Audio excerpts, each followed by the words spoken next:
Hello, my beautiful galactic family. How are you all?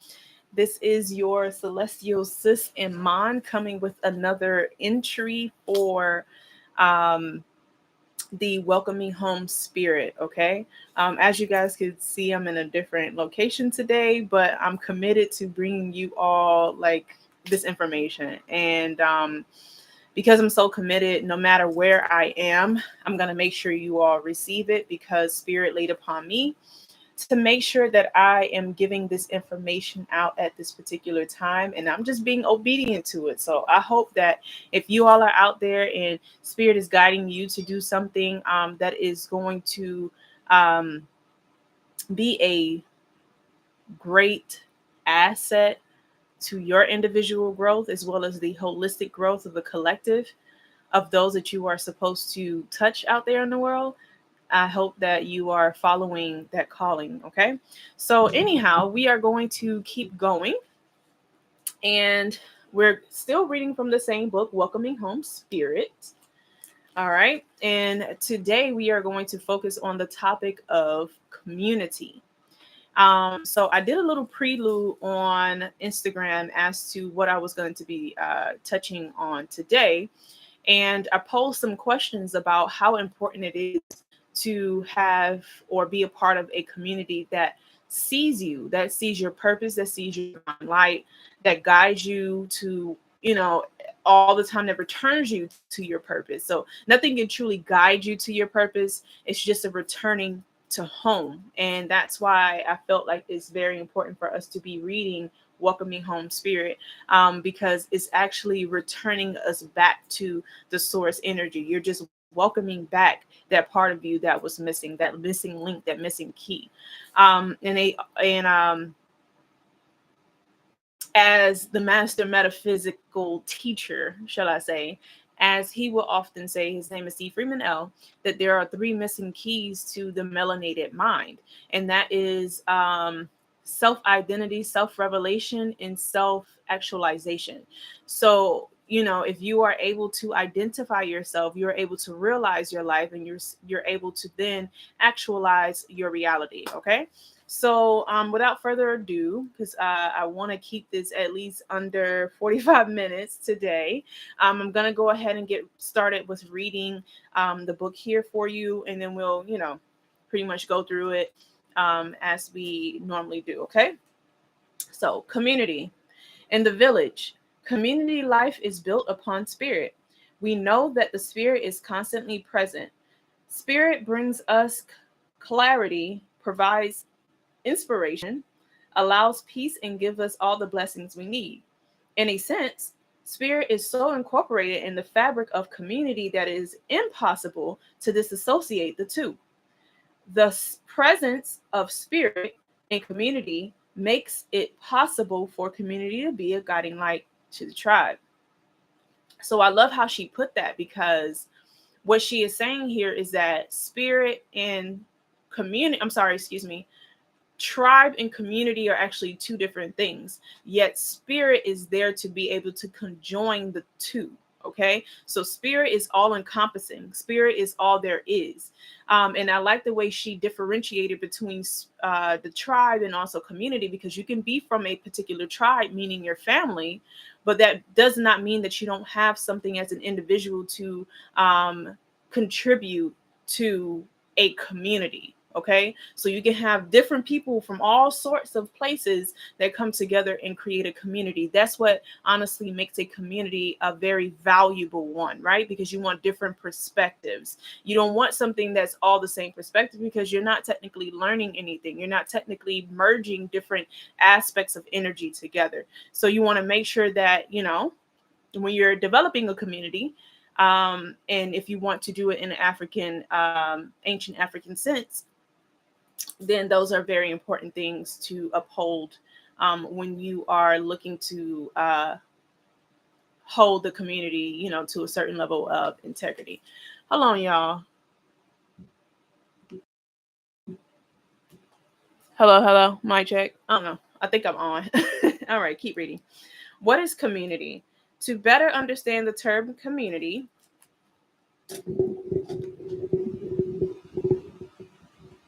To better understand the term community, it may be easier to begin by explaining what community is not. Community is not a place where you can stay without having a sense of who is around, nor is it an item on the market for sale. Rather, a community is an environment where you can find a home in each other's heart and soul. It is a living entity with spirit as its anchor, where a group of people are empowered by one another, by spirit, and by the ancestors to be themselves, carry out their purpose, and use their power responsibly.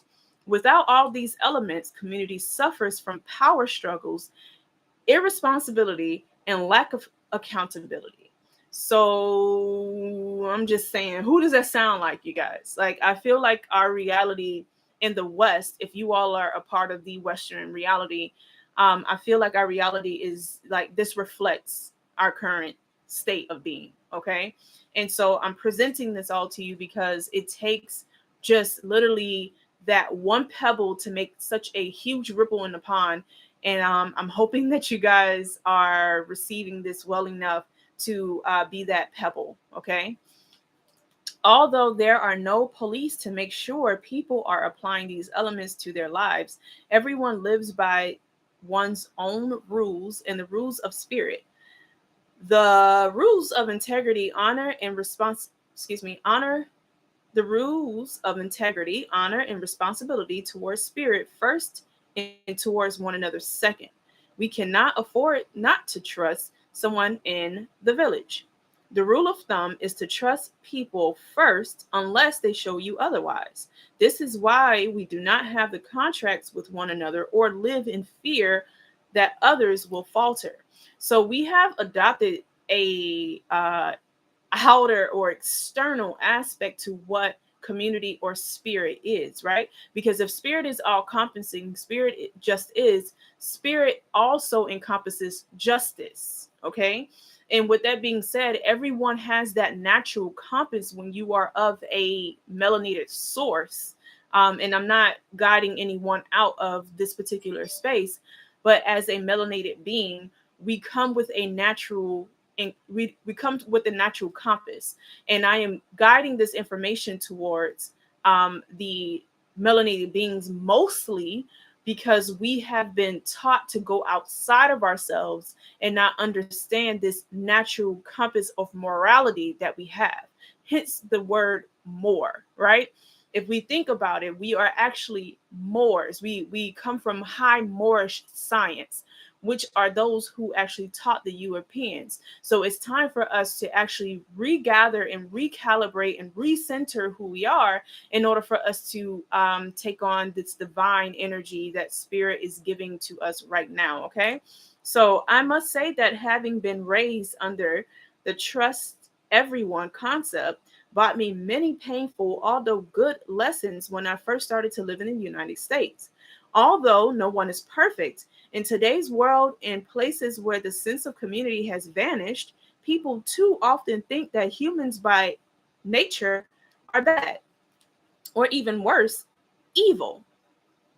This unconscious suspicion makes it impossible for people to get close to one another, not to mention build a community. We become intolerant of others simply because they remind us too much of our own flaws. We are scared of being betrayed because we have betrayed others and have been let down too many times.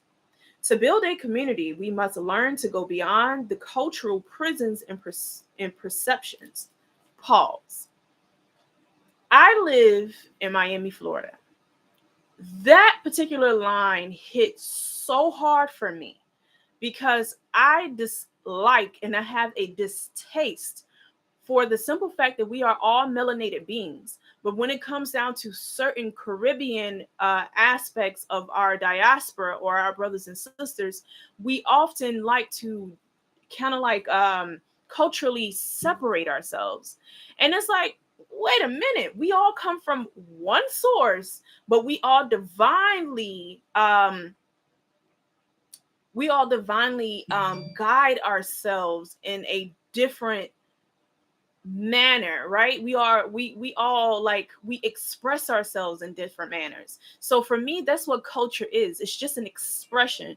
It's not to say, oh, I'm here, I'm better than you, I'm over there and I'm better than you, and as you, who you are, you're not this, you're not that. That's ignorance, right? And that's separation.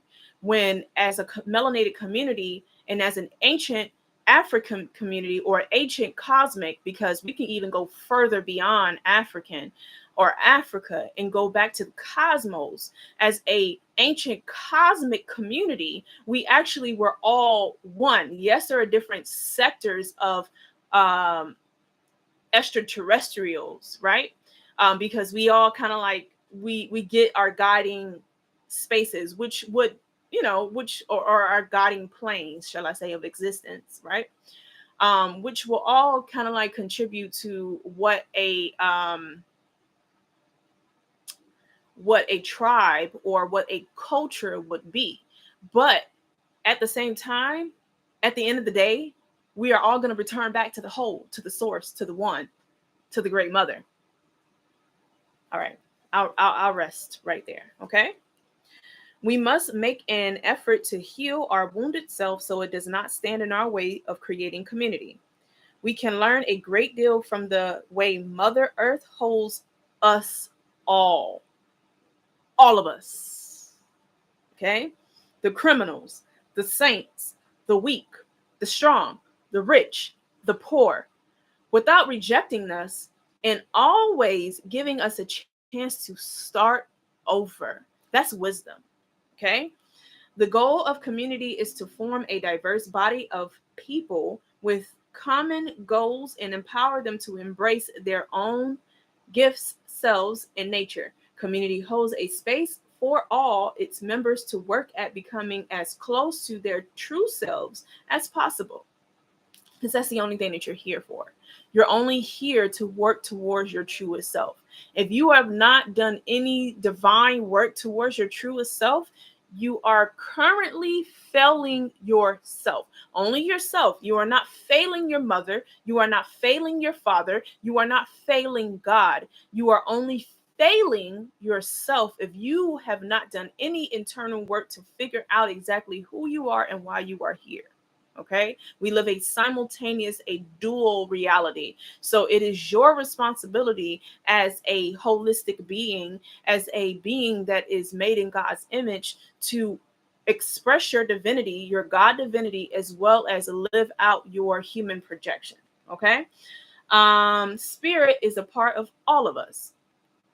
In my village, we do not feel we need solitude. We can have our personal time while we are talking to somebody else. We can have our meditation time while we are in the community context.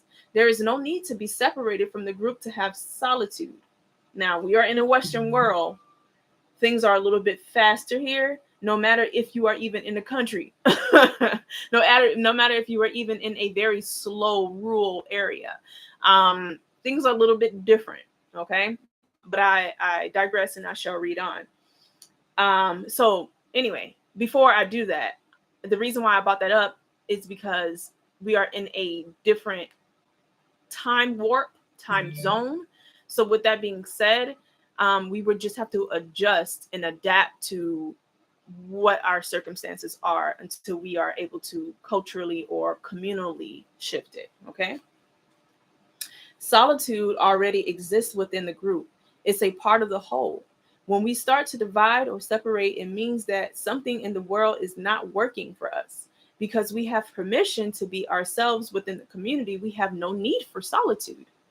Because spirit is a continuous part of each of us, it is not necessary for us to take time out to sit quietly and meditate to get close to spirit. Spirit is always with us. It is common in my country to see two people talking and then simultaneously pause. In that pause, many things can be happening. Okay, let me pause here and let you know where she's actually from. So Sobonaful Some, she's actually a part of the Dagara tribe. Okay, I believe I mentioned that in the first video. She is from the country Burkina Faso. in West Africa. And Burkina Faso means the land of the proud ancestors in the African language. So I believe that they have been highlighted lately too, with this revolution that they are foregoing from the French rulership. So I believe that that's where that's from. So Burkina, excuse me, is spelled Burkina space Faso, Faso. Okay.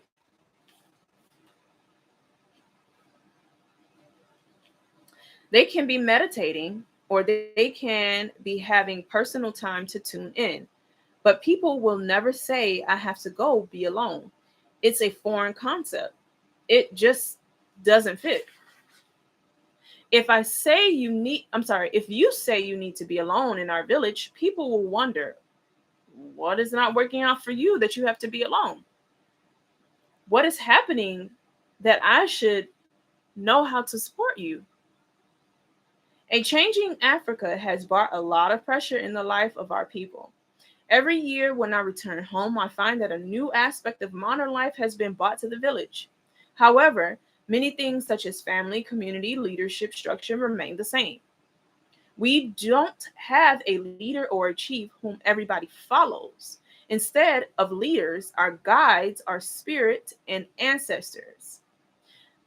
This is difficult for many people to understand, but the lives of everyone in our community are built upon the foundation given to us by spirit and the ancestors.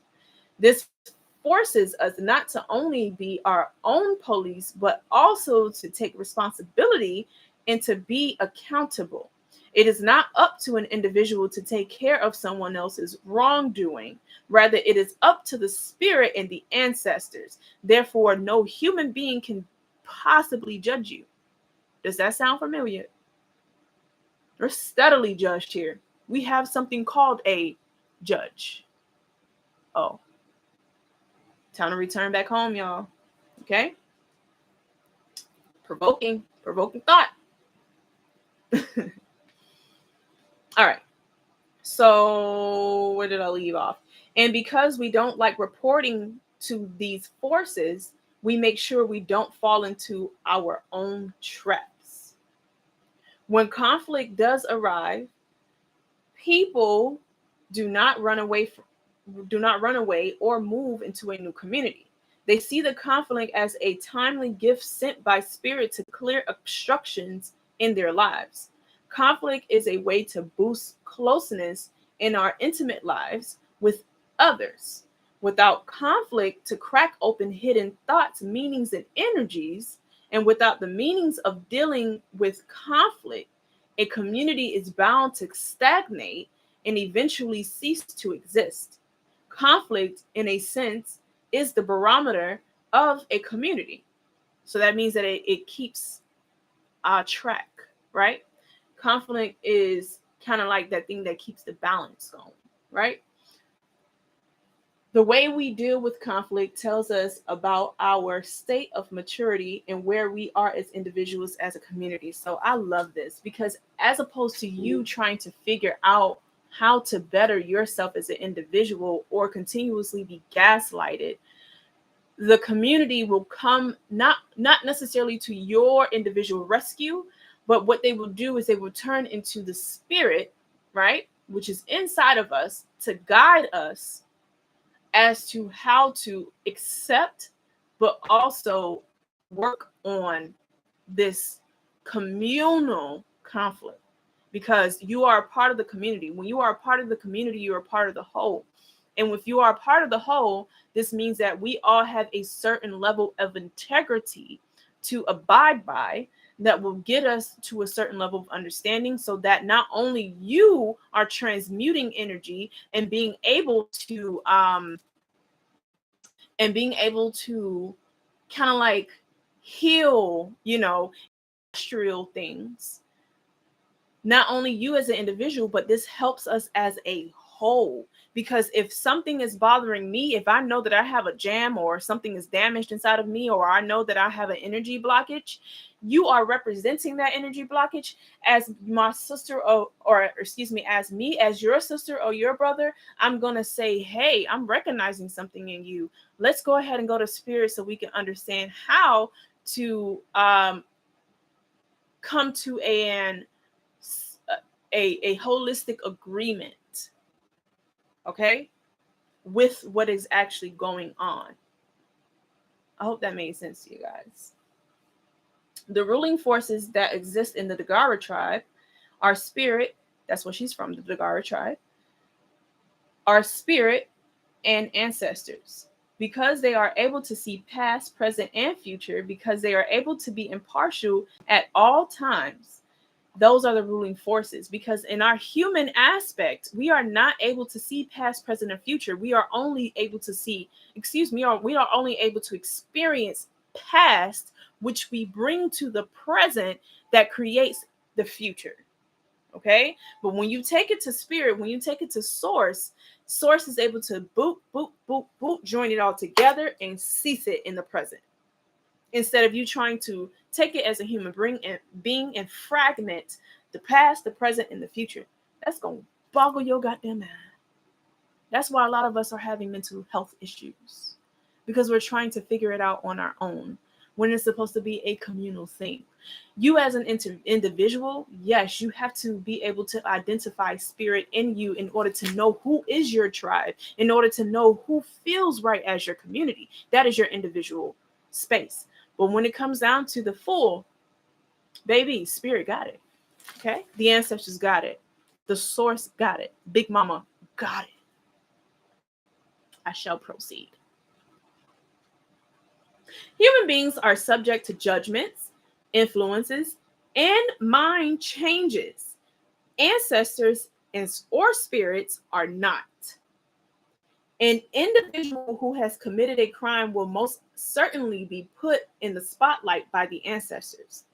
This happens, for instance, when a person is seen by a diviner, a person who sees past, present, and future, a holy person, and the ancestors expose the crime to the diviner. It is then that the diviner's role is to let the person know that the diviner also knows about the crime. It is not, however, for the diviner's responsibility to punish the person for the criminal act. If the individual seeks the help of the village will make itself available to that individual. In the event that the criminal refuses to admit what happened, the village will then turn the matter over to spirit and the ancestors. This way of dealing with matters, because it does not have a human-based justice system or judgment system or any kind of hierarchy within the system, it is often looked upon by anthropologists as a primitive way of leadership. Why? Because they don't know nothing but separation. But we are wise and we know the whole. So act like it. I'm turned right now, y'all. I'm excited. All right. We got a few more pages to go.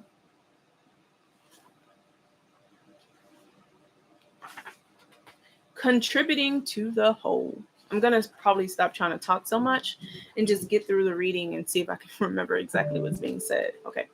Contributing to the whole. The community concept is based on the fact that each person is invaluable and truly irreplaceable. The community concept is based on the fact that each person is invaluable and truly irreplaceable. Each person has a gift to give, a contribution to make to the whole. The kind of gift a person brings, the kind of being a person is very unique to him or her and is valued by the community. The community is constantly affirming each person, and that the constant affirmation is why people are always in the community. We sleep together, we work together, we walk together. When we are separate, we are vulnerable and more likely to underestimate the self. This way of life may sound like an invasion of privacy to a lot of people, but not in my village. Being in a community forces us to cultivate a deeper sense of intimacy with one another, to notice one another and value one another's gifts. Community provides a safe container in which individuals can bring their gifts. Community is also like a marketplace where individuals know that they can offer their gifts and they will be received by people who need to, they will be received by people who need and value them, while they are also being able to receive others' gifts and talents. Let me go ahead and read that again because I thought it was beautiful.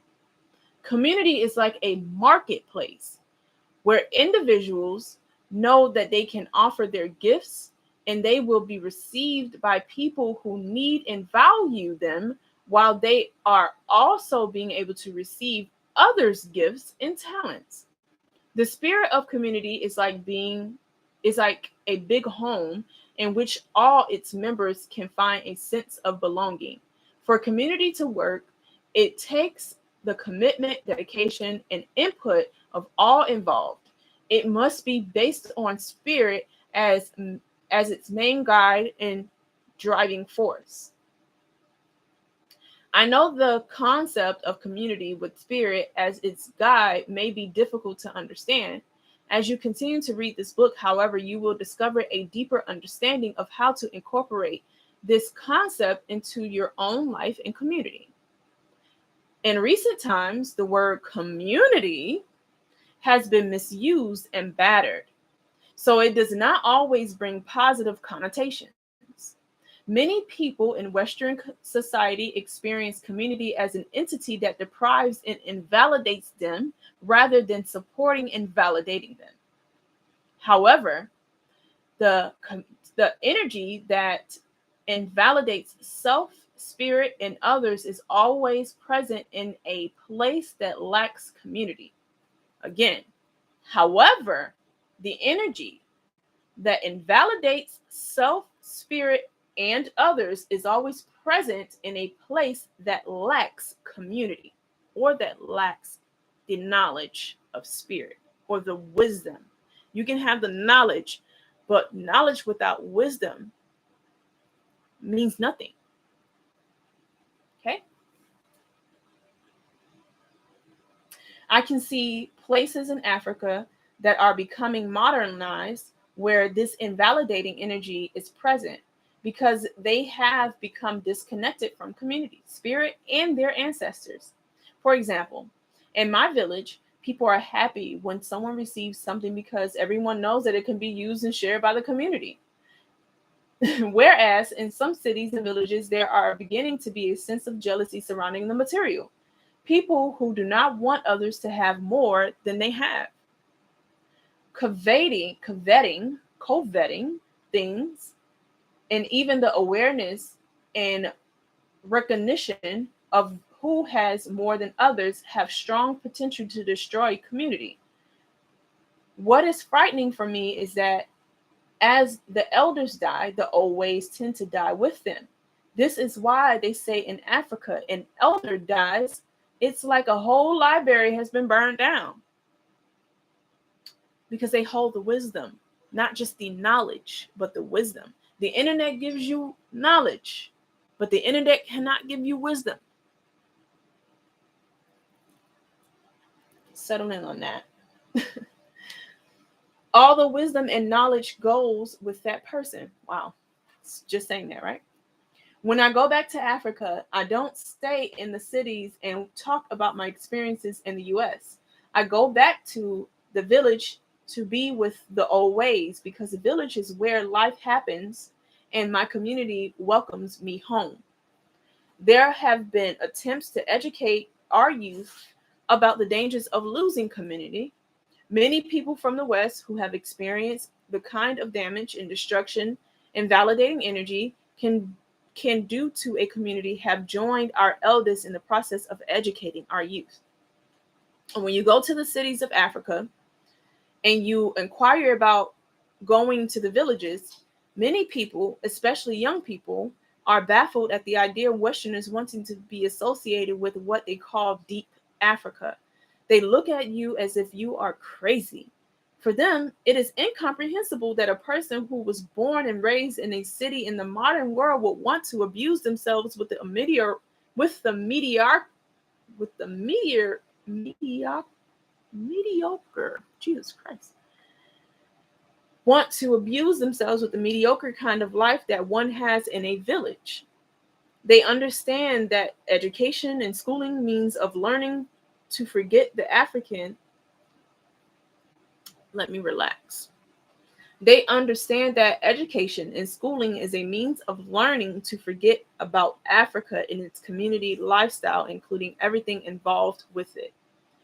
There are people who were not born in Africa and who are not African descent, who are far more African than some people were born and raised in Africa. I feel like I'm probably one of those people because life here confuses me. I'm just going to be real. It is an irony because so many Africans are now negating the whole African culture while many others want to be immersed in it. In the past few years, however, I have started to meet many Africans who live abroad and who have reached dead ends. They have experienced deep grief about having lost everything in their search for the Western ways. They now seek to go back to the old traditional ways, but the way back is not always an easy journey, especially when they are looking for a quick fix and they are so desperate for change that each day that goes by feels like an eternity. It is important when waking up to the loss of community that we learn to be patient. And we are grateful that we are able to tell the difference. Only then can we take steps towards building a community without frustration. You guys, I feel like I just said a mouthful, and I'm going to allow you all to digest this. If you want to talk about this, please join me in the chat that it's here. Um, I have to go ahead and go pick up my little baby from school. And we are going to just take a halt at this point. I want to go ahead and continue to read this once I come back home from picking her up. We only have like 3 pages left, but I'm going to read this on my Instagram. I'm going to go live and finish this off on the Instagram. And I ask that you all go over there and follow me, please, for more of this information, because like I said, it is my duty to give it to you all. My Instagram name, let me get back there. Give me a second, y'all. So my Instagram name is Scorpio Mothership. That's all together, _ connection with an X. So that's CONNEXTION. Scorpio Mothership _ connection with an X instead of a C. Okay. I hope to see you all over there. I should be going live in possibly less than an hour. So we can continue out this discussion and hopefully have some other discussion with our sisters and brothers in our Instagram space. Okay. Until then, be well. Like I said, if you want to contact me or if you want to just chat about what I'm speaking about or have some clarity that maybe I can provide, definitely go ahead and comment. Make sure that you subscribe, like, and share this information, because we definitely do need to get this out like microwavably fast. Okay. All right. Until then, peace and love, my cosmic family. I love y'all. Hope you love yourselves and continue to always put your purpose first, and everything else will fall into place. I will be over in Instagram in about an hour. All right. Love y'all. Peace.